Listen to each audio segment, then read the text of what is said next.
This video will show you how to replace rotors and brake pads on a 2013 Hyundai Elantra.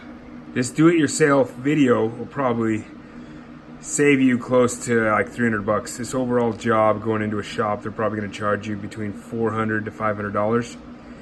I spent about 150 bucks on parts, and it'll take me about an hour or less to do both. It takes more time just to get the vehicle up and the tire off than it does to change the rotor and the brake. The driver of this vehicle informed me that there was a loud noise coming from the front. When I looked at it, I saw the rotors, how they have these ground-in edges. So obviously this is because the brake pads have ground too far down, almost down to the rivets, and it began to grind into the rotors and have some deep grooves in there. So that's why I chose to buy new rotors as well as the brake pads. The tools you'll need is a drip pan to contain the mess that you may make with the brake cleaner. Have some brake cleaner, have the new rotor, have the brake pads. You need a 14 millimeter and a 17 millimeter socket, hammer, screwdriver, and maybe a breaker bar. Oh, I also forgot to mention you'll need some grease to lubricate the caliper pins. I also have myself a small piece of roper string that I use to tie the caliper to the strut, so it's kind of suspended and not pulling pressure on the brake line. And you'll need a C-clamp to compress the plunger back in on the caliper before you put on the new brake pads.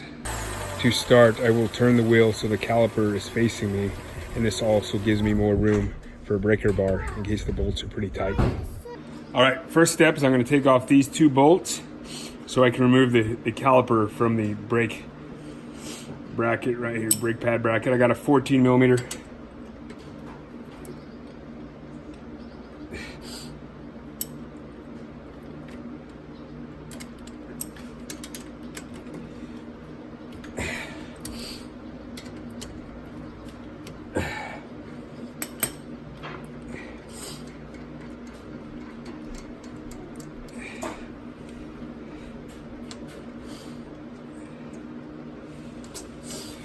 Then I'm going to slide the caliper off. This is probably going to be pretty tight, stuck, because of how ground thin the brake pads are.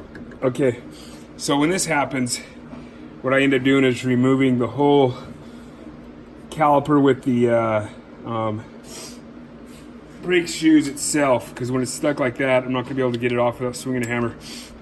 So it's easier to get off if I take off the whole bracket itself.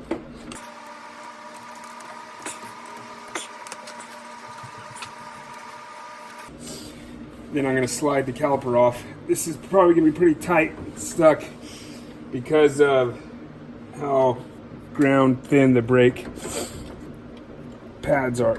Okay, so when this happens, what I end up doing is removing the whole caliper with the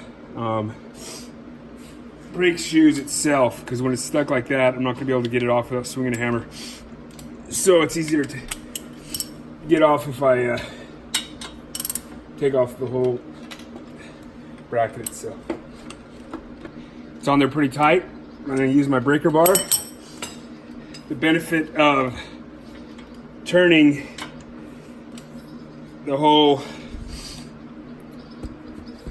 wheel so I have more room to work here. Yeah, there it goes. Break down the next one.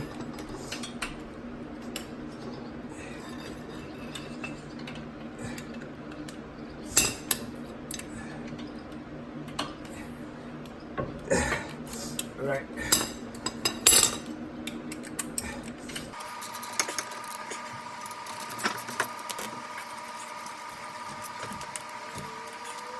Now the whole thing will slide loose, a lot easier.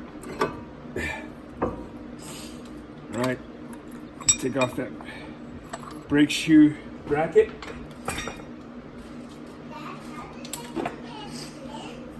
Now this is where I'm going to take my rope and string it through my caliper so I can tie it off, and so it will be suspended on this rope instead of giving pressure on the brake line. Now we're gonna remove the rotor, put on the new one. So I've got 2 Phillips head screws. You can use a screwdriver. I'm using a little ratchet here. Sometimes you might find it easier to take the screws off before you remove the caliper, just to keep it a little tighter. Luckily these ones weren't on too tight, or I would have been dealing with a mess. You'll see in one of my other videos when I replaced rotors on my Chevy, they were so rusted out I had to drill it out. All right.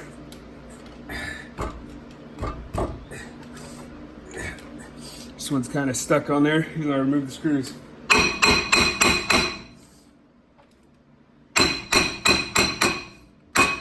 Use a little hammer, loosen it up.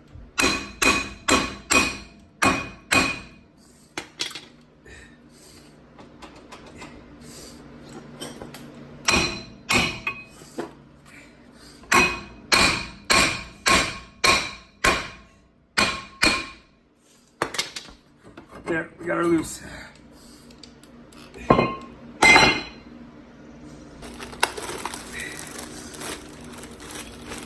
Comes with a little oil from the factory. I'm gonna rub the oil off just on this side, and then I'll get the other side after I put it on. All right, just put the rotor right back on. Make sure it's lined up the right part where the screw goes. Put the screws back in.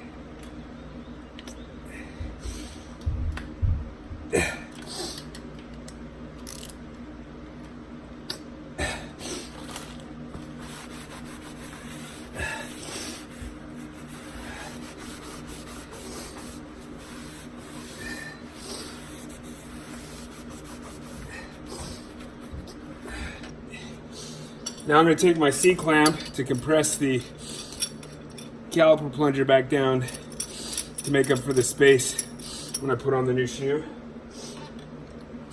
I'm going to take one of my old shoes, use it as like a little pad to help compress it down.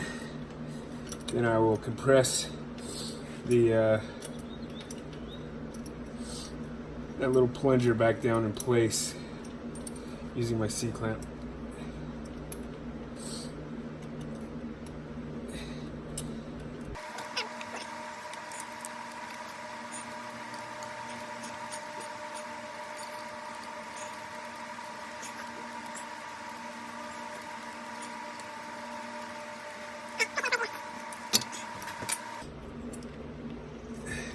And all I'm going to do is pop these right off. Right there. Dip a little grease on it. Get it lubed up. Stick it back in there.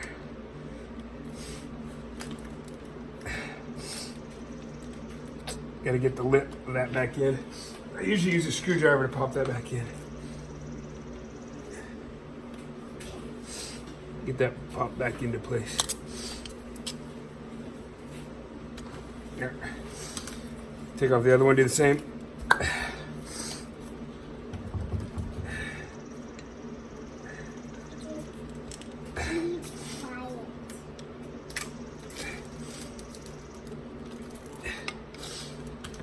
All right. Now I'm going to spray off this caliper bracket real well with brake cleaner. Ouch, I got some cuts on my fingers, so that's burning.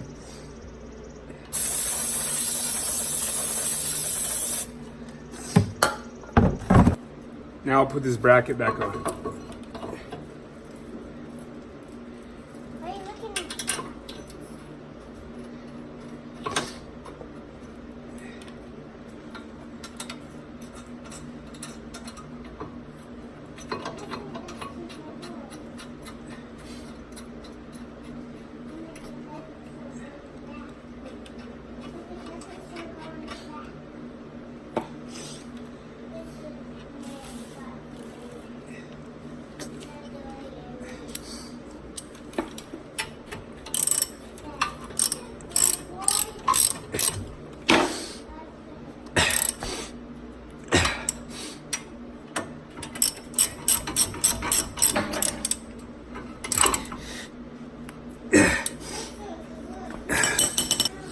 All right, before I put the caliper on, I'm gonna spray it. So I got this drip pan below me. Collect everything is dripping. All right, untie my cord, put my caliper back on.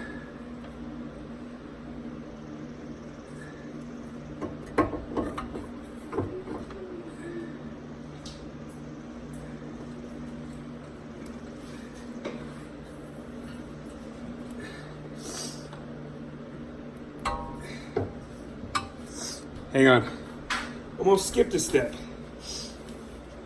Gotta put the brake shoes on.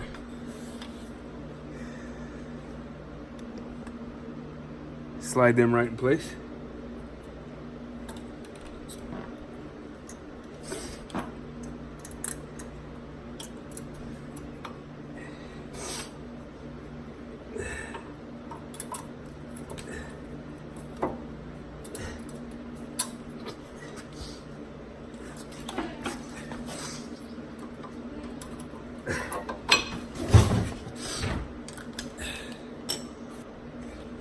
Now you just connect the caliper back on.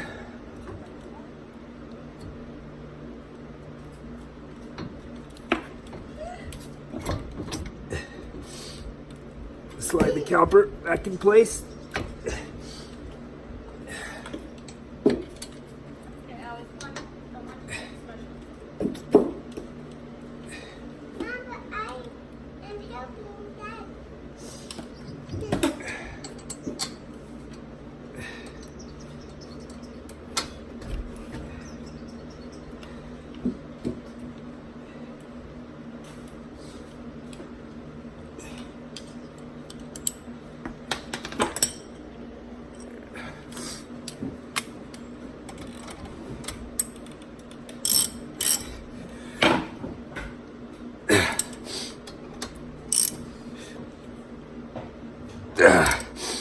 There it's complete.